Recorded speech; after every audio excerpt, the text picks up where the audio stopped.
Bismillah. Assalamualaikum warahmatullahi wabarakatuh.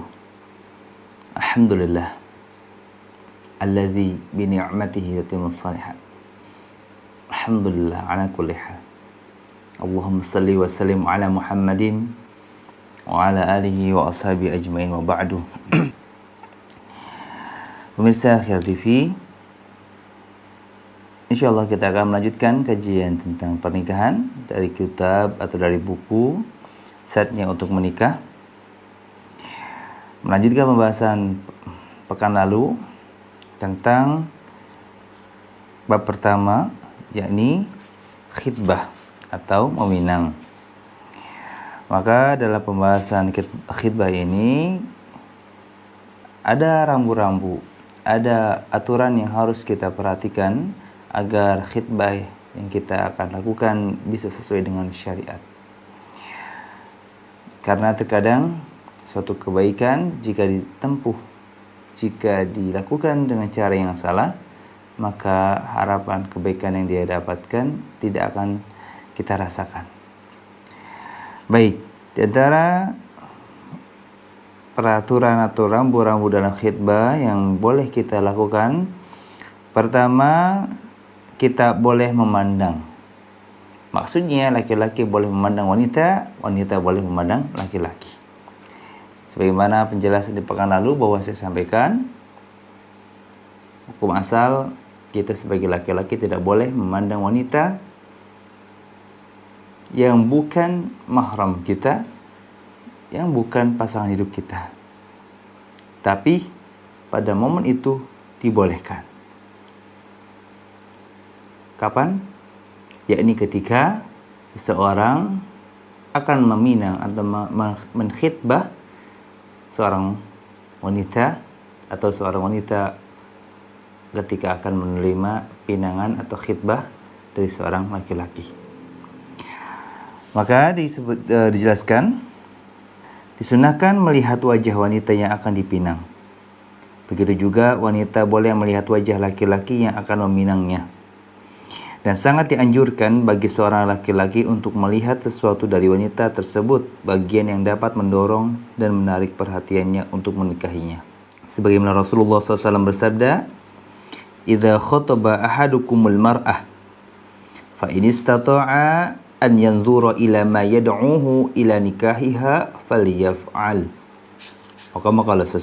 Kata Nabi, jika seseorang di antara kalian meminang seorang wanita, lalu jika dia mampu melihat sesuatu dari wanita tersebut yang dapat mendorongnya untuk menikahinya, maka lakukanlah.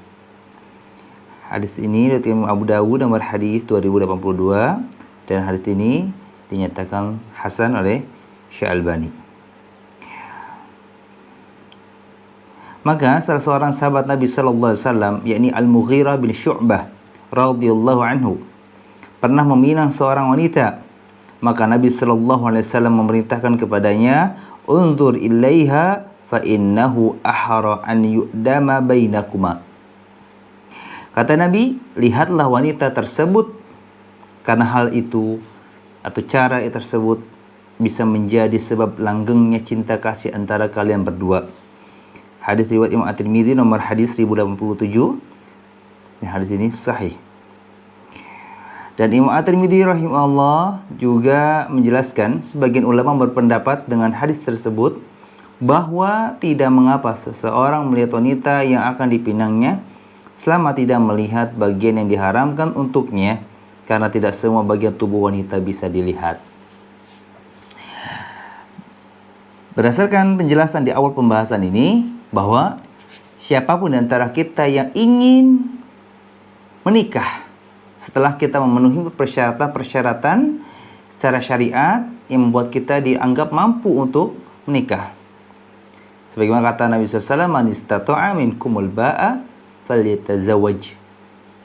Ya, siapa di antara kalian sudah mampu, maka menikahlah. Sebagaimana penjelasan sebelumnya, maksud dari al-ba'ah yakni dua. Mampu menyelenggarakan walimah, maksudnya dia memiliki modal yang cukup untuk menyelenggarakan walimah meskipun hanya dengan menyembelih satu hewan kambing, kalaupun tidak mengapa. dia boleh melakukan walimah semampunya. Dia mampu mengadakan mahar untuk wanita yang dinikahinya. Dan di antara makna mampu yang kedua adalah syaratnya dia paham tentang hubungan intim. Dia paham tentang fikih jima' sehingga dia dianggap mampu untuk menikah. Dan setelah dia akan menikah, hendaknya dia meminang wanita. Dan ketika dia meminang wanita, maka hendaknya dia melihat terlebih dahulu sosok wanita yang akan dinikahinya. Dan seorang wanita juga harus melihat dulu sosok laki-laki yang akan meminangnya. Dan di antara faedah tujuan dari adanya perintah untuk melihat sosok yang akan meminang atau yang akan dipinang adalah untuk membuat langgeng, membuat utuhnya rasa cinta kasih atau kasih sayang di antara keduanya, agar tidak ada penyesalan di kemudian hari. Meskipun ungkapan jangan sampai seperti kita membeli kucing dalam karung itu tidak mutlak benar, tapi setidaknya ada sebagian dari maknanya, yakni memang kita diperintahkan untuk melihat sosok wanita yang akan kita pinang, melihat sosok laki-laki yang akan meminang, agar kita bisa melihat dari bagian tubuh yang mana yang kita tertarik padanya. Meskipun kata Imam At-Tirmidzi tidak semua tubuh wanita bisa dilihat. Makanya nanti di pembahasan selanjutnya kita akan membahas bagian anggota tubuh yang boleh dilihat dan mana yang tidak boleh dilihat. Ada batasan-batasannya.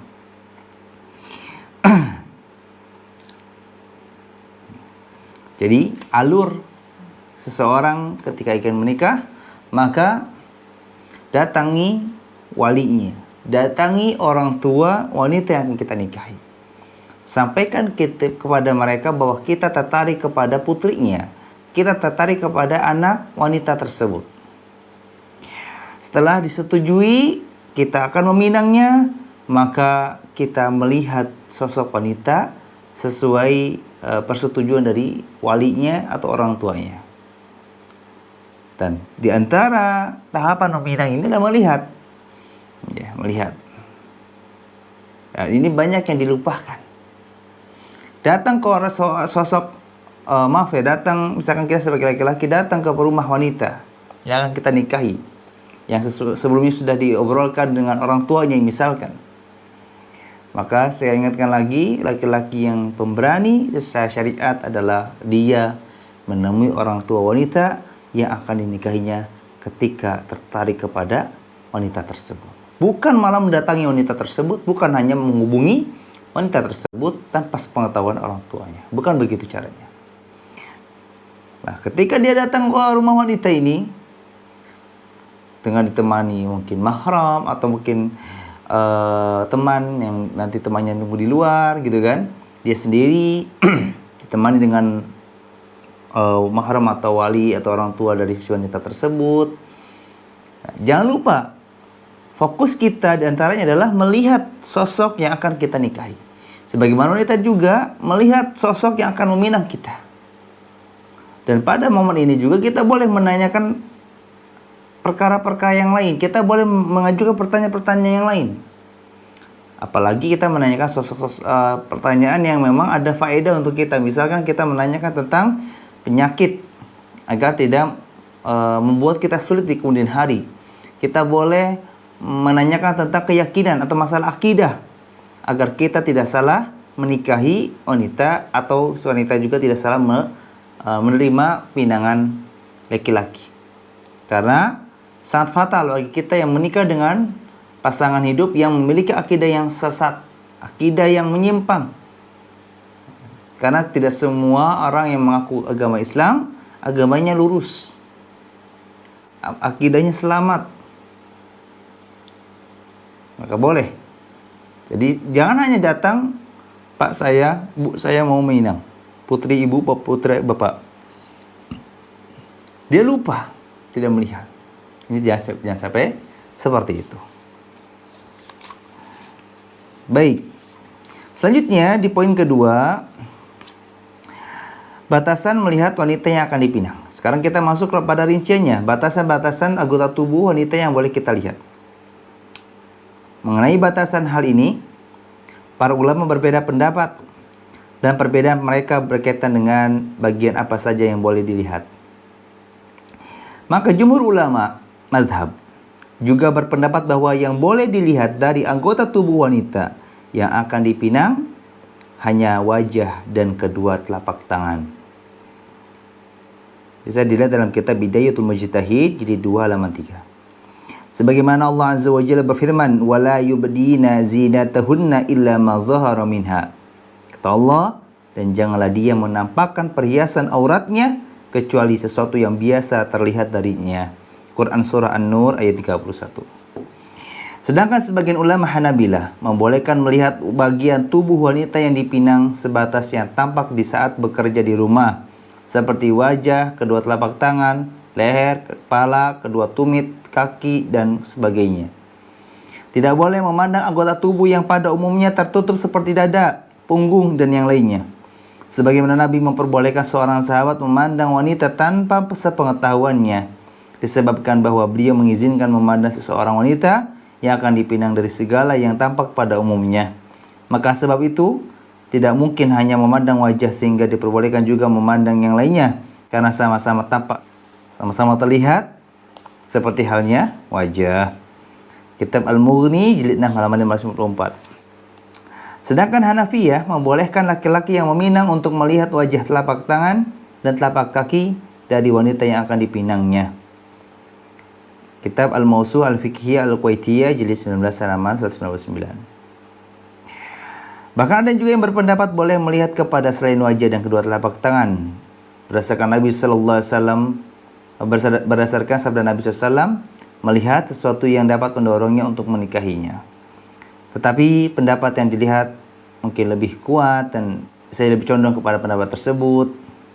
Bahkan ini adalah pendapat yang disepakati oleh para ulama juga, adalah melihat wajah dan kedua telapak tangan.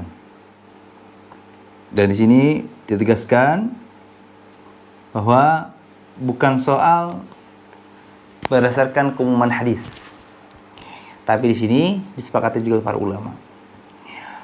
Maka saya ringkaskan, di antara pendapat dari ulama Hanabilah, Hanafiyah, dan mayoritas ulama madhab, di sisi lain intinya sama, adalah melihat bagian tubuh yang sering atau tampak dari luar. Di antara termasuknya adalah wajah. Meskipun di sini ulama Hanabilah memberikan perincian, yakni yang boleh dilihat adalah anggota tubuh selain aurat, yakni dari leher ke atas, lutut, siku ke bawah, lutut ke bawah. Maksudnya adalah semua anggota tubuh yang tampak di rumah boleh dilihat oleh sesama wanita, yang boleh dilihat oleh mahram. Maka itu yang boleh dilihat oleh laki-laki yang akan menikahi atau meminang wanita tersebut. Itu pendapat ulama Hanabilah. Ulama Hanafiyah mengatakan boleh seorang laki-laki melihat wajah, telapak tangan, telapak kaki ya dari wanita tersebut. Ada perinciannya, secara umum ini lebih sedikit ditambahkan dari pendapat mayoritas ulama yang hanya mengatakan wajah dan telapak tangan, tapi kalau ulama Hanafiyah malah menambahkan dengan telapak kaki. Maka di antara tiga pendapat ini yang lebih condong dan saya pilih, dan ini merupakan pendapat yang disepakati oleh para ulama, adalah pendapat mayoritas ulama tentang yang boleh dilihat oleh seorang laki-laki dari bagian tubuh wanita adalah hanya wajah dan telapak tangan. Maksudnya adalah di sini akan lebih aman untuk si wanita tersebut, sehingga tidak ada tujuan-tujuan buruk di belakangnya. Dan saya berikan catatan bahwa tujuan melihat wanita yang dibolehkan oleh Islam hanyalah dengan niat untuk meminang dan menikahinya, bukan untuk melampiaskan dan memuaskan hawa nafsunya. Sebagaimana saya pernah ceritakan bahwa ada juga di antara kita yang secara zahir mengikuti aturan Islam dengan khitbah, meminang.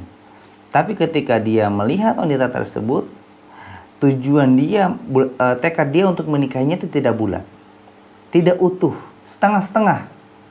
Karena dia masih mengincar wanita lain. Jadi ketika dia lihat, dia membandingkan dengan wanita lain yang akan dilihat selanjutnya. Ini tidak boleh. Seseorang laki-laki dia boleh membatalkan pinangan, lalu dia meminang wanita lain, asalkan memang ketika dia proses dengan wanita tersebut sebelum adanya keputusan batal, maka dia tidak boleh berhubungan atau tidak boleh memproses wanita lain. Tidak boleh. Sampai dia batal, baru dia boleh mencari wanita lain. Begitu sebaliknya lagi, wanita tidak boleh ketika menerima pinangan laki-laki, dia mempertimbangkan dengan dia juga mempersilahkan laki-laki untuk datang. Ini tidak boleh. Satu-satu selesaikan, satu tuntaskan, baru kerjakan yang lain. Maka sebab itu saya nasihatkan untuk para kaum muslimin yang ingin menikah dan yang akan dinikahi, luruskan niat ketika akan menazor, ketika akan melihat orang yang akan menjadi pasangan hidup kita. Dan di saat melihatnya, kita boleh memintanya untuk sekedar berdiri, memutar agar akan lebih terlihat jelas bentuk fisiknya. Ingat di sini maksud dari kita boleh memintanya untuk berdiri hanya untuk berputar agar kita bisa melihat bagian depan dan bagian belakangnya itu secara umum, tapi tanpa dibuka pakaiannya. Karena kita untuk bisa memastikan dia tinggi atau pendek gitu kan. Dan insya Allah ini akan lebih sangat memudahkan kita mungkin melihat, oh ini tubuhnya tinggi, oh ini tubuhnya pendek. Itu boleh. Karena yang jadi masalah di sini kalau kita keluar dari ketentuan bagian tubuh yang dilihat. Karena dengan kita meminta untuk berdiri dan berputar itu tidak termasuk dari pembahasan bagian tubuh yang dilihat.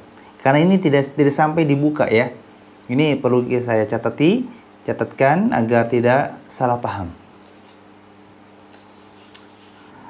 Sekarang kita akan membahas mengapa Islam hanya membolehkan kita melihat bagian wajah dan kedua telapak tangan dari seorang wanita. Jawabnya, karena wajah sudah mewakili kecantikan seorang wanita, sedangkan kedua telapak tangannya sudah mewakili kesempurnaan dan keindahan tubuh wanita tersebut. Saya ulangi, wajah itu adalah simbol dari kecantikan seorang wanita. Dan telapak tangan adalah simbol dari kesempurnaan dan keindahan tubuh wanita. Kalau wajahnya, maaf mungkin menurut kita tidak good looking atau kurang gitu kan. Karena sebetulnya cakep atau cantik itu tergantung orang melihat standarnya. Ada orang yang melihat standar wanita cantik itu matanya sipit, ada yang melihat hidungnya mancung, ada yang bibirnya tipis, ada yang pipinya cabi dan semisalnya ya, fleksibel, tergantung siapa memandang. Dan ketika memang wanita itu tidak cantik akan terlihat dari wajahnya. Dan telapak tangan ini adalah menunjukkan keindahan dan kesempurnaan tubuh. Kalau dia berpenyakit kulit akan kelihatan. Kalau maaf ya, kita melihat tangannya tidak berwarna putih, bisa dipastikan tubuhnya pun tidak berwarna putih.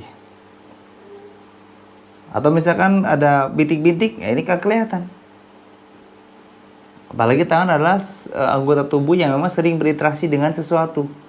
Akan nampak dari kuku, telapak tangan segala macam, jari-jari. Ini satu penjelasan yang akan melengkapi pembahasan sebelumnya tadi tentang selisih pendapat antara bagian tubuh mana yang boleh dilihat.